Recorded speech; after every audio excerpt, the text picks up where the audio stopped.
En cada una de estas etapas voy a identificar algunas organizaciones que han sido claves. Estas que están aquí en rojo, porque han sido catalizadoras, han fomentado el proceso y han hecho que el proceso se haya ido acelerando.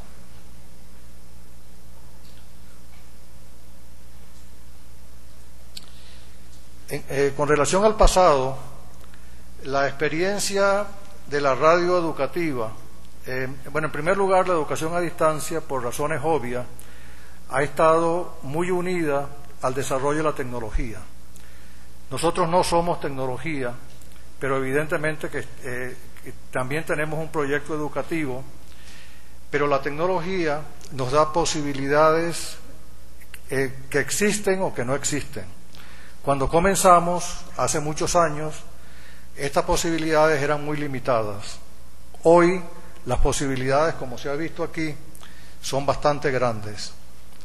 Y eso hace que la educación a distancia haya pasado de ser la cenicienta, un poco alejada, a ser muy deseada, porque ahora la potencia que tienen las tecnologías hacen que verdaderamente cambie el espectro de la educación.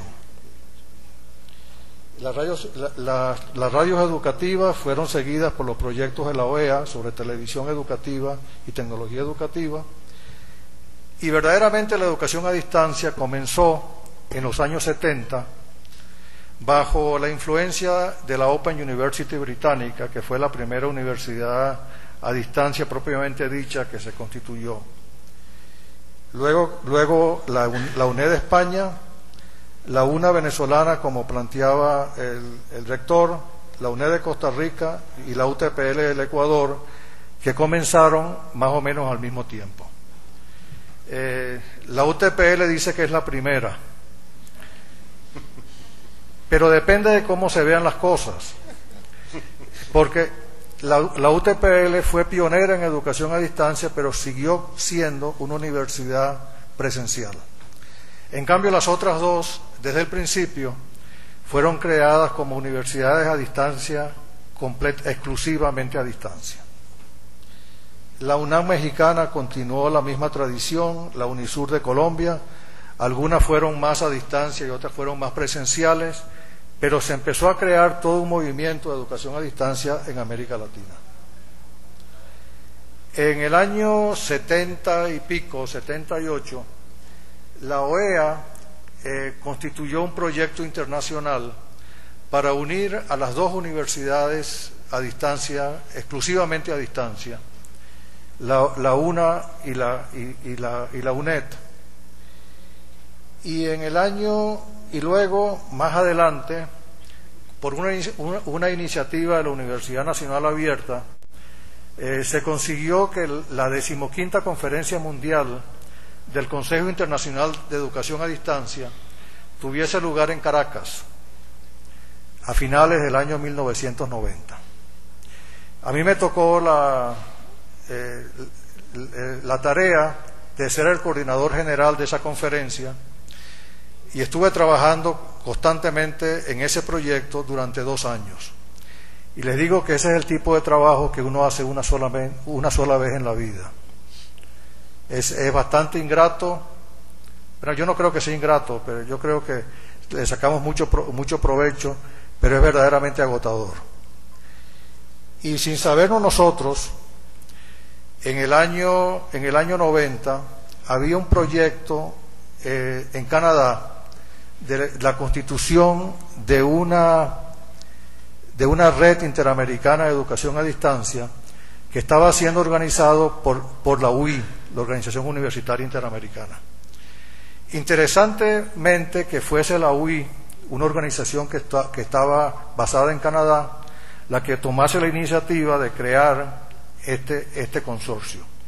El consorcio recibió dinero de la Agencia Canadiense de Desarrollo Internacional y fue organizado como un proyecto semilla.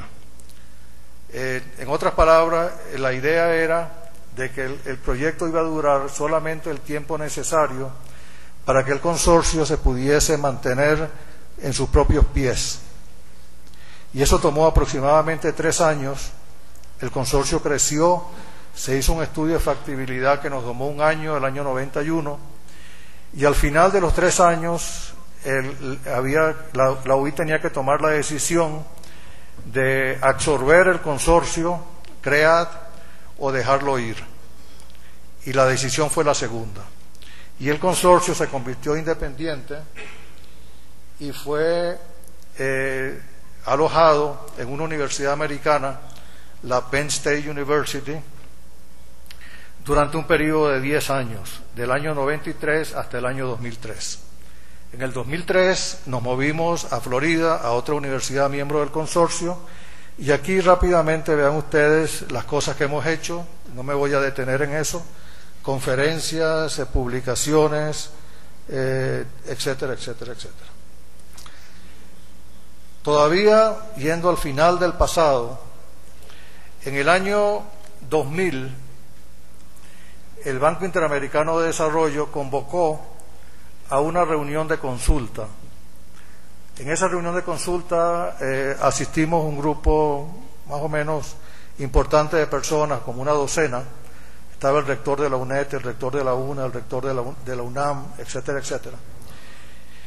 Y el banco nos preguntó qué se podía hacer para mejorar la operación de la educación a distancia en América Latina y el Caribe.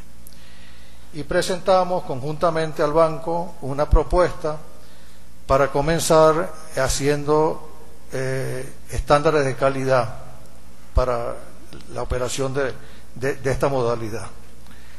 Y se decidió conjuntamente por CREAT y por IESAT, que fueron las dos instituciones que organizaron la propuesta, que la UTPL fuese la sede del proyecto y que fuese la agencia ejecutora a nombre del BID. Se hizo el proyecto durante el año 2003 y terminamos a finales del año 2003. Ahora voy a hablar del presente. Considero que ese fue un hito, pero fue un hito que todavía hay mucho que hacer. Fue un comienzo del trabajo.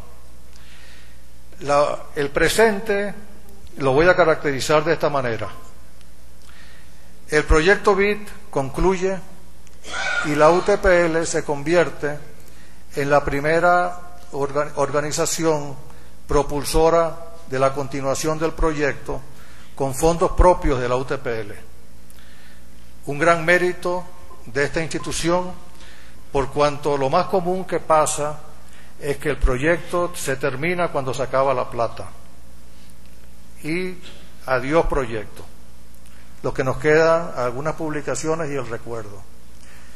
La UTPL actuó en una forma muy generosa, en una forma muy diferente de muchas instituciones, asumió el proyecto y 2 años más tarde, en el año 2005, se hizo un gran congreso de calidad aquí mismo. Y ese congreso de calidad concluyó en la constitución del Instituto de Calidad para la Educación a Distancia para América Latina y el Caribe, que tuvo un apoyo bastante importante de muchas instituciones continentales y extracontinentales también.